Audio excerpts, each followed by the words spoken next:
Welcome to The Explainer. We're about to dive into something you use literally every second of every day, but probably never think of as a science. I'm talking about language itself. So for a minute, let's forget about poetry or great novels. We're going to look at how language is studied with the same kind of rigor you'd see in a biology or a chemistry lab. And, it's a totally fair question, right? Language feels so natural, so intuitive. It's just part of being human. It's what we use for telling stories and just chatting with friends. So how on earth could you pin something like that down with scientific rules? Can you really dissect it like some specimen under a microscope? Well, believe it or not, the answer is a huge yes.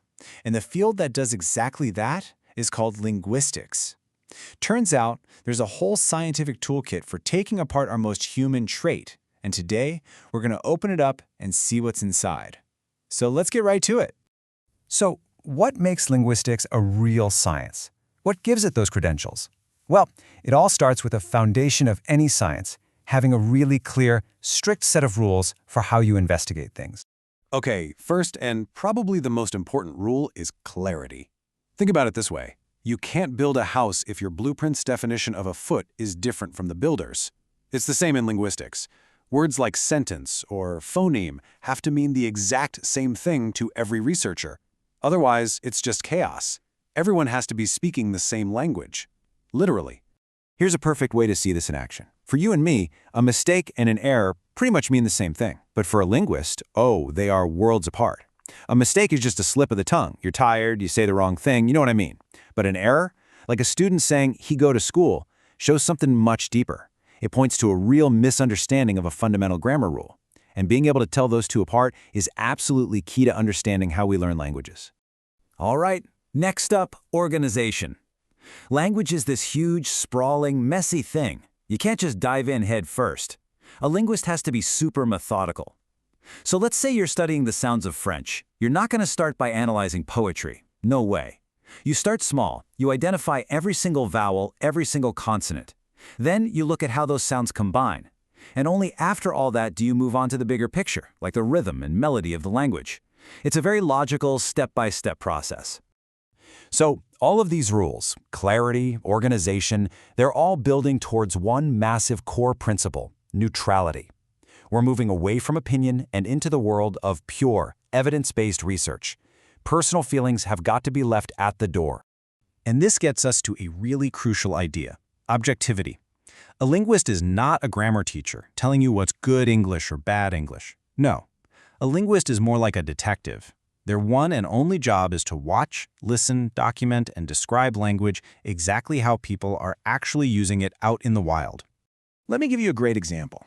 Someone who's being subjective might hear a phrase from African American vernacular English, something like, he be working, and just dismiss it as wrong or improper grammar. But a linguist, they take an objective look. They analyze it and realize what's happening is that be is being used as a special kind of marker, an aspect marker, to show that this action happens regularly, habitually. It's not a mistake at all. It's a completely different and totally consistent grammatical rule.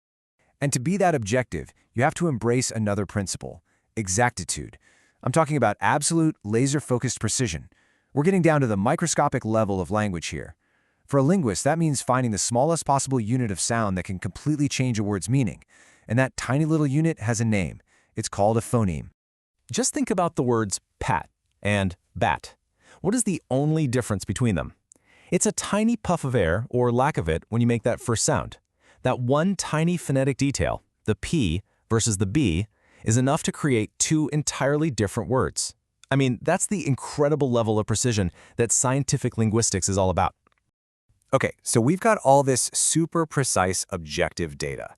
But what good is it if it's just a jumble of random facts? How do linguists make sure it all adds up to a complete and coherent picture? Well, that brings us to our next set of principles. First, you've got the principle of completeness. You can't just study the words walk and walked and then claim you've analyzed English verbs. That's not going to fly. To be scientific, you have to account for all the data. That means is walking, has walked, has been walking. You have to cover the entire system, soup to nuts. And here's why that is such a big deal. If you leave even one piece of the puzzle out, you can end up with a conclusion that is completely and totally wrong. In science, a partial analysis isn't just missing something.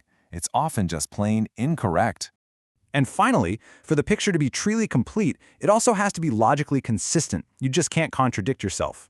So a researcher can't say Mandarin Chinese doesn't have tense markers, but then in the next breath say the word le marks the past tense. That doesn't work.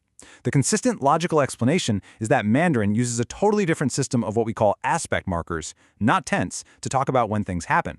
The internal logic has to be rock solid. All right, so we've gone through this whole scientific toolkit: clarity, objectivity, completeness, consistency, but this brings us to the biggest question of all, right? So what? What's the point? Why does all this painstaking work actually matter to any of us in the real world?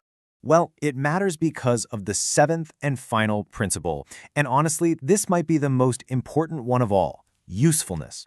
This isn't just some abstract academic exercise. All of this research has to connect back to the real world and actually help us do things. And trust me, the practical applications are everywhere. This science is what helps us create better ways to teach foreign languages. It's the engine behind the speech recognition on your phone and the AI in your favorite apps. It allows us to document and even help save endangered languages before they disappear forever. And maybe most profoundly, it gives us this incredible window into how the human brain actually works. By following these principles, linguistics takes something we all do without thinking and turns it into this amazing field of scientific discovery. So hopefully, this explainers has given you a bit of a clearer view. And the next time you speak, maybe you won't just hear words, but you'll see the elegant, complex science hiding there in plain sight.